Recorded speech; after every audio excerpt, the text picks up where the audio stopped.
Գյուրջան Կասկադ 60 ամիս փուլային վճարում բազմաթիվ առավելություններ։ Արել եմ գաղտնազերծման գործընթացա տեղի ունենում, չէ, ինչի ծուղված։ Հարցնում եմ, հասկանալի չէ։ Այլ երկրի ղեկավարի ուղղված։ Ես այդ նամակի մասին, ես այդ նամակի մի րոպե ներողություն եմ խնդրում, ժողովուրդ ջան, ինչ կլինի, ես գնամ դուք հարցազրույցան եք։ Դե հերթու կարգ պետք է լինի, չէ։ Հիմա չեմ կարող ասել, կհրապարակեմ կտեսնեք։ Իսկ ռոբոտը։ Հա, ռոբոտը դե ինչ ասեմ։ Հիմա գիտեք, որ ուշադիր նայեք, կտեսնեք, բայց ես ձեզ ուրիշ բան ասեմ։ Հայ իմիջայլոց։ Ես քանի որ հրապարակային առաջարկել եմ, կարծում եմ անարդար կլինի, եթե նույն առաջարկը ձեզ չանեմ, չնայած երեք պաշտպանության նախարարի հետ խոսում էինք, որ պետք է այդ նույն առաջարկը ձեզ անեմ, որովհետև դուք տեսել եք, որ ես առաջարկել եմ, քանի որ շատ քննարկումներ կան, քննադատություններ կան, որ Հայաստանը պաշտպանության ծախսերը բան անում, կրճատում է, Հայաստանը զինաթափել է բանակը, էսա արել են արել, ես լրագրողներին առաջարկում եմ առանց տեսախցիկների, առանց բանի,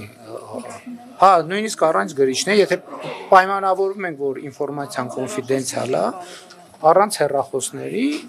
եւ եթե որևէ մեկը ստանձնի ցուցակ ձևավորի այն լրագրողների, ովքեր պատրաստ են նաեւ հետագայում որևէ կոնֆիդենցիալության կանոնները պահել, ես ձեզ պատրաստ եմ տանել եւ մոտիկից ծանոթացնել եւ շների հետ, եւ կատուների հետ, եւ մնացած բոլոր հնարավոր միջոցների հետ, եւ դուք այդ հարցի պատասխանը անձամբ կտեսնեք։ Այդ բոլոր քննադատությունները հիմք ունեն, թե հիմք չունեն։ Ես իմիջայլոց, երբ որ նախկին 3 ղեկավարներին գրավոր այդ առաջարկը արել էի, վերջում մի նախադասություն էի գրել, այդ նախադասության տակ բովանդակություն կա։ Ինչ վերաբերում է ձեր հարցին կոնկրետ, գիտեք, հիմա օրինակ վաճառքում կան խանութում երևի, բայց վաճառքում կան նայում ես Կալաշնիկովի ավտոմատը։ Բայց ինքը որսորդական զենք է, այսինքն ինքը ակոսափող զենք չի, որսորդական զենք է ազատ վաճառքում գտնվող։ Երբ որ հիմա մենք դա դնենք, նույն տրամաբանությամբ, եթե ես դնեի Կալաշնիկովի ավտոմատի նկար, որ մենք ձեռք ենք բերել, ինչ-որ մեկը կարող էր որսորդական խանութում ազատ վաճառքի մեջ, ընդ որում քանի տոկոս էր զեղչով այդ նկարը դնել, ասել դե տեսեք այդ։ Դե եւ նաեւ այդ է պատճառը, որ ես այս վերջերս հաճախ եմ առակած առաջինը մեջբերում, որտեղ ասում է Մեսրոպ Մաշտոցի զուր չի թարգմանությունը սկսել այդտեղից եւ մենք դա ավելի հաճախ պետքա հիշենք, որի մեջ կա նաեւ այս արտահայտություն, որտեղ ասում է ընկալել խոսքի բարդ դարձվածքներ։ Մենք երբեմն շատ հեռու ենք մնում դրանից, համեցեք։ Պարոն Փաշինյան, Սերժ Սարգսյանը իր վերջին հարցազրույցում նաև հայտարարել է, որ պատերազմի ժամանակ երկրորդ թե երրորդ օրը հստակ չեմ հիշում, Լևոն Տեր-Պետրոսյանը եւ Ռոբերտ Քոչարյանը ցանկություն են հայտնել մեկնել Մոսկվա բանակցությունների, բայց դուք չեք լիազորել նրանց, ընդ որում բանակցությունները պիտի կայանային ոչ թե Վլադիմիր Պուտինի մակարդակով, այլ Լավրովի, եւ ձեր պատասխանը եղել է հետեւյալը, որ առանց այն էլ ԱԳՆ-ն օրյա մակարդակում այդ բանակցությունները տանում են, կուզենամ անդրադառնալ այս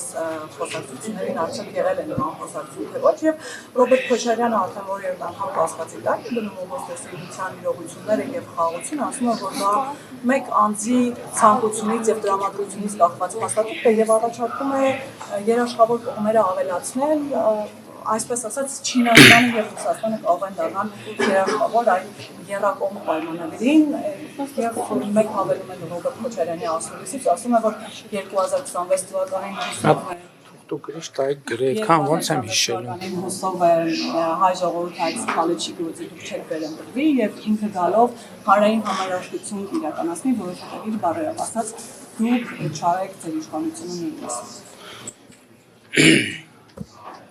Դե հատկապես